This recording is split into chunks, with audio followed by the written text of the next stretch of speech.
કેશોદના તોરણિયા હનુમાન પ્રાથમિક શાળામાં શિક્ષણ સાથે સર્વાંગી વિકાસ દાતાઓના સહયોગથી કરાયું હતું। કેશોદના છેવાડાના પરડિયા વિસ્તારમાં આવેલા તોરણિયા હનુમાન પ્રાથમિક શાળામાં આસપાસના વિસ્તારમાં ચાલતા સ્ટોક ક્રશ ભરડિયાના શ્રમિકોના બાળકો અને આસપાસના વાડી વિસ્તારના ખેત મજૂરોના બાળકો અભ્યાસ માટે આવે છે। ગરીબ અને મધ્યમ વર્ગના બાળકોને શિક્ષણની સાથે સર્વાંગી વિકાસ માટે દાતાઓના સહયોગથી આચાર્ય અમુભાઈ માઢક વિવિધ પ્રવૃત્તિઓ કરી રહ્યા છે। કેશોદમાં ગરીબ અને મધ્યમ વર્ગના બાળકો પ્રાથમિક ક્ષેત્રે પારંગત બની કૌશલ્ય મેળવી ભવિષ્યમાં ઉજ્જવળ કારકિર્દી બનાવી પરિવાર અને શહેરને ગૌરવ અપાવે એવા શુભ આશયથી આચાર્ય અમુભાઈ માઢક દ્વારા દાતાઓના સહયોગથી બાળકોને નાસ્તો, ગરમ કપડાં તેમજ બેગ, કપડાં ઉપરાંત બૂટ ચપ્પલ જેવી જરૂરિયાત મુજબની વસ્તુઓ આપી સર્વાંગી વિકાસ કરવામાં આવે છે। શિયાળાની ઠંડીથી બચવા માટે ગરમ કોટ મીનાક્ષીબેન દિનેશભાઈ રાજા તરફથી દરેક વિદ્યાર્થીઓને આપવામાં આવ્યો છે। બાળકોને ગરમ કોટ મળતા ચહેરા પર ખુશી વ્યાપી ગઈ છે। બાળકોને નાસ્તો અને પેન્ટ, ટી-શર્ટ હસમુખભાઈ વાછાણી તરફથી આપવામાં આવ્યા હતા।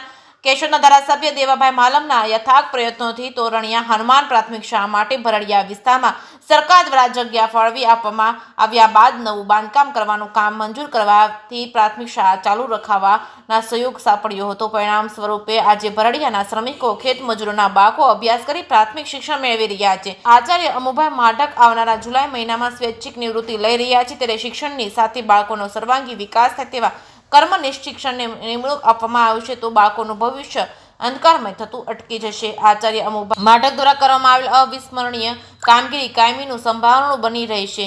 જે કેસની ગુજરાતી સાથે રાજુ પંડ્યા, કેશોદ।